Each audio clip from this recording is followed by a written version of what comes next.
अपने पिछले वीडियो में हमने बात करी थी ऑफ़र के बारे में, प्रपोज़ल के बारे में या प्रस्ताव के बारे में। इसलिए ये आवश्यक हो जाता है कि भाई प्रस्ताव के बाद इंडियन कॉन्ट्रैक्ट एक्ट में जो ज़रूरी चीज़ है, जो एक कॉन्ट्रैक्ट के लिए, एक एग्रीमेंट के लिए जो सेकंड फॉरमोस्ट इम्पॉर्टेंट चीज़, दूसरा स्टेप, दूसरी सीढ़ी, दूसरी इकाई है, वो आता है एक्सेप्टेंस का या स्वीकृति का। तो आज के इस वीडियो में हम स्वीकृति के बारे में, इसकी मीनिंग, इसके डेफिनेशन, इसके एसेंशियल्स और इसके हर एक कंपोनेंट के बारे में, हर एक फैक्टर के बारे में बात करेंगे। और साथ ही साथ हम हर एक इम्पॉर्टेंट लैंडमार्क केस को इसमें इंक्लूड करने का, उसके बारे में आपको समझाने का और उसकी क्या रेशियो रही है उसको बताने का पूरा प्रयास करेंगे। तो एक्सेप्टेंस के इस वीडियो को बिना किसी अनावश्यक भूमिका के चलिए आराम से प्रारंभ करते हैं।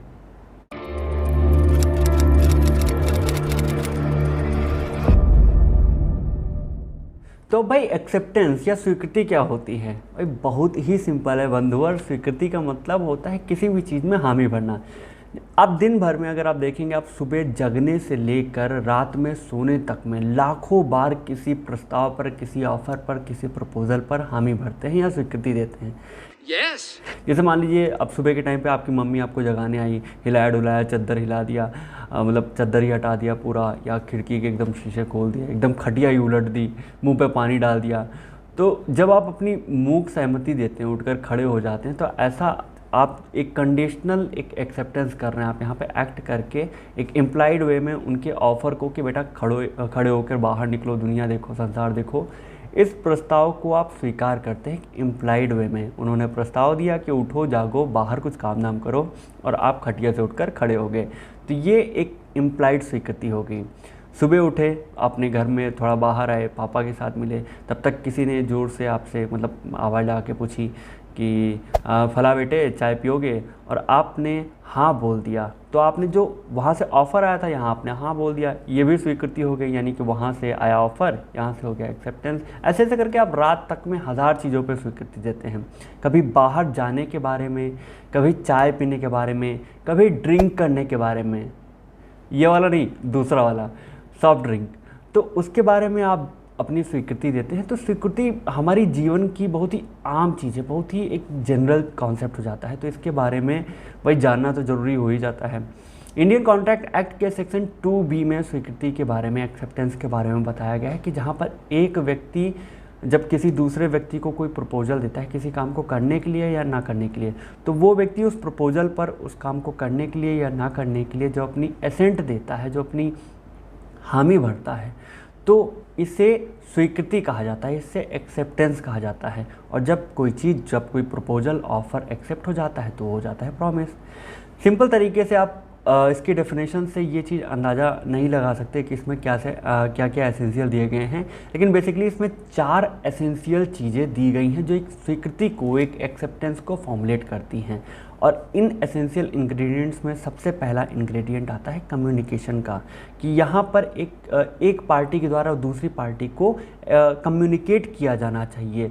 चाहे वो, जैसे प्रपोजल है, प्रपोजल का कम्युनिकेशन हमने पढ़ लिया था, लेकिन जिसने स्वीकारा है उसको भी कम्युनिकेट करके बताना चाहिए कि हमने आपके जो आपका प्रपोजल है उसको स्वीकार कर लिया है। इस कम्युनिकेशन पे हम सबसे ज़्यादा इस वीडियो में बात करने वाले हैं, इसलिए इस टाइम पे इस पे बात करना कोई आवश्यक चीज़ नहीं है।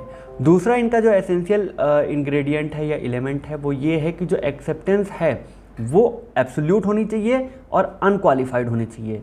इसमें जो तीसरी चीज़ है, मतलब इस दूसरे फैक्टर को फॉर्मेट या फॉर्म के रूप में समझ सकते हैं कि कैसा होना चाहिए, इसका फॉर्मेट कैसा होगा, फॉर्म कैसा होगा। तीसरा चीज़ इसके मोड के बारे में है कि एक्सेप्टेंस का मोड क्या होगा। मोड भाई एक्सप्रेस भी हो सकता है, इम्प्लाइड भी हो सकता है, तो मोड के बारे में बताया गया है। और चौथा जो इसका एसेंशियल इंग्रेडिएंट है वो ये है जो इसकी ड्यूरेशन के बारे में, जो कि टाइम के बारे में बात करता है। यानी कि एक ऑफ़र तभी स्वीकार हो सकता है जबकि वो प्रचलन में हो, जब वो जिंदा हो, सबसिस्टिंग अवस्था में हो। ऐसा नहीं है कि वो लैप्स हो गया या ख़त्म हो गया, किसी ने रिजेक्ट कर दिया या विड्रॉ कर लिया गया, उसे वापस ले लिया गया, तब आप किसी भी ऑफ़र को स्वीकार नहीं कर सकते। यानी कि ऑफ़र की स्वीकृति के लिए उसका जीवन में रहना, उसका एग्जिस्टेंस में रहना, उसका सबसिस्टिंग अवस्था में रहना बहुत ही ज़रूरी हो जाता है। तो चलिए एक एक करके इन सारे एसेंशियल इंग्रेडिएंट्स के बारे में बात कर लेते हैं। तो सबसे पहला एलिमेंट है इनके कम्युनिकेशन के बारे में। कम्युनिकेशन मतलब एक तरह से आप समझ सकते हैं संचार की, भाई जो सूचना है उसका आवागमन कैसे हो रहा है। तो कम्युनिकेशन के बारे में इसमें दो फैक्टर्स जानना बहुत ही ज़रूरी है, जिनमें सबसे पहला फैक्टर है कि ये किसके द्वारा किया जाएगा और दूसरा फैक्टर है कि ये किसको किया जाएगा। तो भाई जो एक्सेप्टेंस का कम्युनिकेशन है वो हमेशा एक ऑफरी के द्वारा या फिर ऑफरी के बिहाफ पर उसके ऑथराइज एजेंट के द्वारा ही किया जाएगा। और ये किसको किया जाएगा, तो ये किया जाएगा एक ऑफरर को या फिर उसके ऑथराइज एजेंट को, यानी इन दोनों के अलावा किसी अन्य के द्वारा किसी अन्य व्यक्ति को नहीं किया जा सकता। जैसे कि section 3 of the Indian contract act में ये साफ साफ बताया गया है कि एक प्रपोजल का जो एक्सेप्टेंस है वो उस पार्टी के द्वारा जो कि एक्सेप्ट कर रहा है उनके एक्ट के द्वारा या उनके ओमिशन के द्वारा, उनकी इच्छा, उनके इंटेंट से पता चलता है कि वो उसे एक्सेप्ट कर रहे हैं या नहीं कर रहे हैं। और यहीं पर सेक्शन 4 बात करता है कंप्लीट कब होगा, कम्युनिकेशन व्हेन कंप्लीट, यानी कि कम्युनिकेशन जो है वो कंप्लीट कब माना जाएगा। तो सेक्शन 4 में दिए गए प्रोविज़न के अनुसार जो ये एक्सेप्टेंस का कम्युनिकेशन है वो तभी कंप्लीट माना जाएगा जबकि वो उस ऑफरर के नॉलेज में आ जाएगा। जैसे ही वो सामने वाली पार्टी जिसके द्वारा ये ऑफ़र किया गया है उसके नॉलेज में आ जाएगा, यहाँ पर जो एक्सेप्टर है वो बाउंड हो जाएगा अपने कार्य को करने के लिए, अपने बिहाफ पे करने के लिए। कुल मिला के आप ये समझ सकते हैं कि यहाँ पर एक जो ऑथराइज व्यक्ति है यानी कि ऑफरर के द्वारा ऑफरी को प्रपोजल दिया जाना और फिर ऑफरी के द्वारा ऑफरर की तरफ एक्सेप्टेंस का होना जरूरी है। यहाँ पे जो सर्टेन पर्सन है जिनको अधिकार दिया गया है वही ये दोनों काम कर सकते हैं। अब इसको आप समझते हैं एक केस के माध्यम से जिसको कहते हैं पॉवेल वर्सेस ली का केस। तो इस केस में क्या हुआ था कि भैया एक स्कूल था, वहाँ पे हेडमास्टर्स की मतलब रिक्रूटमेंट होनी थी, वहाँ पर नियुक्ति की जानी थी। तो उसके लिए एक बोर्ड ऑफ कमेटी बैठी थी जो इंटरव्यू ले रहे थे, ठीक है। तो एक बंधुवर गए इंटरव्यू देने और जब वो इंटरव्यू देने अंदर गए तो उन्होंने देखा कि इंटरव्यू का जो एक कमेटी है, जो बोर्ड है, उसमें तो एक बंदे उनके जानने वाले निकल आए, एक जो आदमी था वो उनके जानने वाला निकल आया। अब इन्होंने मतलब अपना पूरा इंटरव्यू तो अच्छे से दिया और जब वो बाहर आ गए तो कुछ समय पश्चात उनके जानने वाले बंदे ने, जो कि इंटरव्यू वाली कमेटी में था, उस बोर्ड में था, उसने इसे मतलब इस बंधुवर को ये बताया कि भैया मतलब ये आपका परफॉर्मेंस सबको पसंद आ गया है और इस वजह से आपका सिलेक्शन पक्का है। अब ये भैया मारे खुशी के गए और अपने इलाके में, अपने गाँव में एकदम पार्टी कर दी, भंडारा कर दिया। So therefore, food and alcohol made it on the house. कुछ समय पश्चात पता चला कि इनको तो हेडमास्टर के पद पे तो नियुक्त ही नहीं किया गया है, किसी और व्यक्ति को नियुक्त कर दिया गया है। ये पहुंचे कोर्ट के पास, उन्होंने कोर्ट की शरण ली और वहाँ पर ये दावा ठोका कि जब ये फला व्यक्ति ने मुझे बता दिया था कि मैं नियुक्त किया जा रहा हूँ, मुझे सेलेक्ट कर लिया गया है, तो भाई मुझे क्यों नहीं सेलेक्ट कर लिया गया, मतलब इसके द्वारा तो मुझे सूचना मिली थी। तो कोर्ट ने ये चीज़ कही थी कि जो भी यहाँ पर जो एक्सेप्टेंस है उसकी नोटिफिकेशन आपको एक ऑथराइज पर्सन के द्वारा ही मिली जानी चाहिए। ऐसा नहीं है कि किसी अनऑथराइज पर्सन ने आपको सूचना दे दी और आप उसे यकीन कर लेंगे। तो यहाँ पर ये पॉइंट रेलेवेंट हो जाता है कि यहाँ पर जो भी सूचना मिले, जैसे अब इसी पॉवेल वर्सेस ली के केस में देखा जाए तो वो अकेला बंदा ऑथराइज एजेंट नहीं है, वो ऑथराइज व्यक्ति नहीं है ये सूचना देने के लिए कि तुम इसमें सेलेक्ट कर लिए गए हो, ये चीज़ बताने के लिए ऑथराइज नहीं है, क्योंकि वहाँ पे एक पूरी बोर्ड बैठी हुई है, एक पूरी कमेटी बैठी हुई है। तो उसके बिहाफ पे एक बंदा तो कर नहीं सकता, पूरी कमेटी का फैसला जो होगा, जो कि एक प्रॉपर वे में, एक रिटन वे में, एक प्रोसीडर के द्वारा जाएगा, उसको माना जाएगा एक ऑथराइज इन्फॉर्मेशन। और जबकि ये एक बंदे ने जो इन्फॉर्मेशन दी है ये अनऑथराइज इन्फॉर्मेशन मानी जाएगी। इसीलिए चाहे वो प्रपोजल हो या एक्सेप्टेंस हो, यहाँ पर ऑथराइज पर्सन का, जिसके पास शक्ति है, जिसको ऑथराइज किया गया है, उनके द्वारा प्रपोज किया जाना, ऑफ़र दिया जाना या ऑफ़र को स्वीकार किया जाना ज़रूरी होता है। इसी के साथ साथ एक चीज़ ज़रूरी ये है कि जो कम्युनिकेशन किया जा रहा है वो अगर किसी रॉन्ग पर्सन को किया जाएगा तो वो एक्सेप्टेंस जो है वो कम्युनिकेट प्रॉपर नहीं माना जाएगा। ऐसा नहीं माना जाएगा कि वो एक्सेप्टेंट कम्युनिकेट कर लिया गया है और यहाँ पर कोई भी बाइंड करने वाली या बाउंड करने वाली स्थिति उत्पन्न नहीं होगी। लेकिन अगर जो एड्रेस है जहाँ पर एक्सेप्टेंस भेजा जाना है वो एक करेक्ट वे में लिखा गया है, एकदम सही दुरुस्त पता लिखा गया है, तो यहाँ पर ये सामने वाली पार्टी को, जो ऑफरर है, उनको बाउंड कर देगा। ये हेल्ड किया गया था करण सिंह वाले केस में। तो करण सिंह वाले केस में ये चीज़ कहा गया था कि अगर एड्रेस प्रॉपर वे में सही तरीके से लिखा गया है तो ये जो एक्सेप्टेंस है वो सामने वाली पार्टी, जो ऑफरर है, उनको बाउंड कर देगा। और ये पूरा मसला जो है वो इन नंबर ऑफ़ केसेस पे डिपेंड करता है, क्योंकि इन्हीं नंबर ऑफ़ केसेस से कॉमन लॉ में एक प्रिंसिपल इस्टेब्लिश किया गया था जिसको कहते हैं रूल ऑफ पोस्टल कम्युनिकेशन। तो रूल ऑफ पोस्टल कम्युनिकेशन ये मानकर चलता है कि क्योंकि अब जो भी कम्युनिकेशन किया जा रहा है, चाहे वो ऑफ़र का हो या एक्सेप्टेंस का हो, वो एक पोस्टल सर्विस के द्वारा किया जा रहा है, पोस्ट ऑफिस के द्वारा किया जा रहा है। इसलिए यहाँ पर पोस्ट ऑफिस जो है वो जब ऑफ़र किया जाएगा तो वो ऑफरर की तरफ से एजेंट के तौर पर काम करेगा, और जब एक्सेप्टेंस किया जाएगा तो वो एक्सेप्टर की तरफ से, जो ऑफरी है उसकी तरफ से एक एजेंट का काम करेगा। इसलिए इस रूल ऑफ पोस्टल कम्युनिकेशन को बहुत ही मान्यता दी गई, इसे प्रॉपर वेरीफाइड माना गया। लेकिन प्रेजेंट टाइम में भाई 21वीं सदी है, कम्युनिकेशन के कई तरीके हैं, व्हाट्सएप है, इंस्टाग्राम है, ईमेल है, जीमेल है, कुकू है और पता नहीं क्या क्या बहुत सारी चीज़ें हैं। ऐसी कंडीशन में क्या किया जाएगा? तो ऐसी कंडीशन में हमारे कोर्ट के द्वारा, एपेक्स कोर्ट के द्वारा एक फैसला दिया गया था, जो कि भगवान दास गिरधर दास वर्सेस एक मामला था। उसमें भगवान दास केडिया वर्सेस गिरधारी लाल का मामला था। इस केस में एक कॉमन लॉ का केस था जिसको एंटॉर्स लिमिटेड एंड कंपनी वर्सेस करके कुछ केस था। तो उसके फैसले को, उसके प्रिंसिपल को यहाँ पर लागू किया गया था, जिसको कहते हैं रूल ऑफ इंस्टेंटेनियस मीडिया, या जो कम्युनिकेशन के तरीके हैं उसका प्रिंसिपल।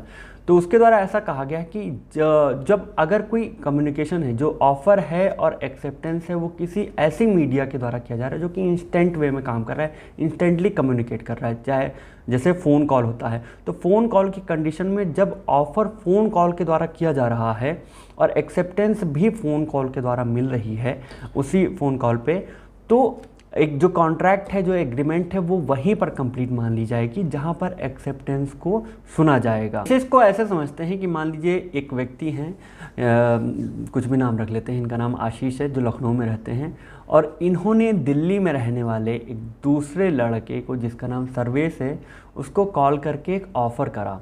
तो सर्वेश जब उसी कॉल पर ऑफ़र को उनका जो ऑफ़र है उसको एक्सेप्ट कर लेगा, तो वहाँ से क्योंकि ऑफ़र को एक्सेप्ट कर रहा है तो ये सुनाई पड़ेगा इनको यहाँ लखनऊ में, तो लखनऊ में ही इस कॉन्ट्रैक्ट को कंप्लीट मान लिया जाएगा, क्योंकि एक्सेप्टेंस को यहीं पर लखनऊ में सुना गया है।